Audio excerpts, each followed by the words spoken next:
Hello students, आज हम discuss करेंगे सेप्टोट्रॉपिक मोड ऑफ न्यूट्रिशन। ये होता क्या है, इसकी शुरुआत करते हैं डेफिनेशन से।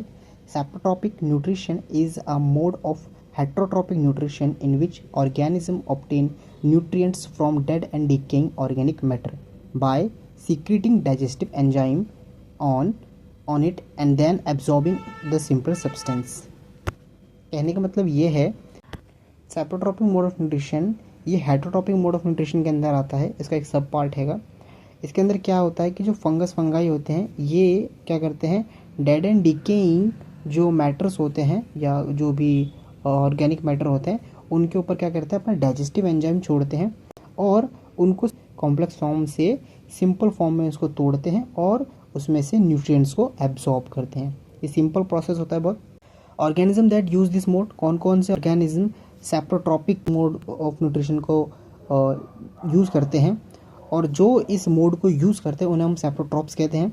जैसे इसका एग्जांपल है फंगाई हो गया, बैक्टीरिया हो गया और कुछ प्रोटोजोआस हो गया।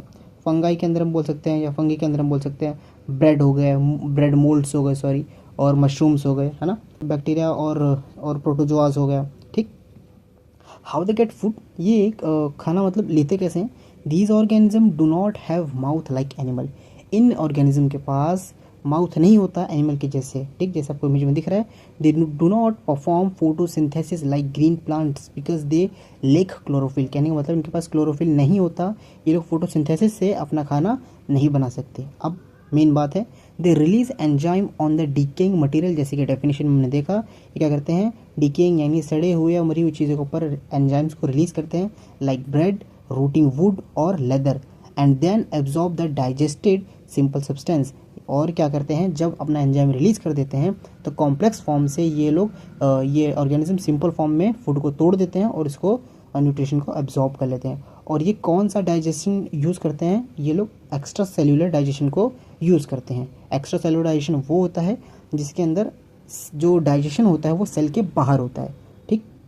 एग्जाम्पल्स के लिए फ्लफी पैचेस, जैसे हमने देखे होंगे अचार के अंदर और ब्रेड्स के ऊपर हमने देखा होता है ना, ग्रीन ग्रीन हो जाता है और कभी कभी वाइट भी दिखता है। और अचार के अंदर हमने देखा होगा अगर हल्का भी मॉइस्चर रह जाता है तो उसके ऊपर वाइट से पैचेस आ जाते हैं, है ना। वुड के ऊपर भी हमने देखा होगा मशरूम्स आ जाते हैं। ज़्यादातर कब होता है, रेनी सीजन्स में होता है ये चीज़ें, है ना।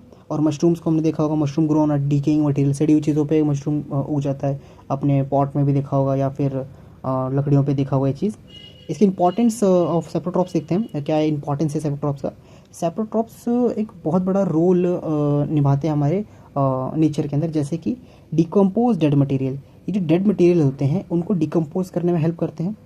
Recycle nutrients back in soil, ये जितने भी न्यूट्रिएंट्स उस जैसे कि उस वुड ने कभी जब पेड़ था तो एब्जॉर्ब किए थे, उनको क्या करते हैं ये लोग कॉम्प्लेक्स फॉर्म से तोड़ते हैं और सिंपल फॉर्म में ले आते हैं, जिससे कि ये रिसाइकल हो जाता है और न्यूट्रिएंट्स वापस सॉइल में चले जाते हैं। मेंटेन बैलेंस इन नेचर, जब ये डिकम्पोज करते हैं, रिसाइकल करते हैं तो इससे क्या होता है, हमारे जो नेचर के अंदर जो बैलेंस होता है वो बना रहता है। तो सेप्टोट्रॉपिक मोड ऑफ न्यूट्रिशन हमारे नेचर के लिए बहुत ज़्यादा इंपॉर्टेंट है। तो आज हमने डिस्कस करा saprotrophic mode of nutrition. Thank you so much. अगर आपको अच्छा लगा तो प्लीज़ लाइक एंड सब्सक्राइब करके ज़रूर जाइएगा। और अगर आपको नोट्स चाहिए, रिटर्न नोट्स, तो आप मेरे टेलीग्राम चैनल पर भी ले सकते हैं।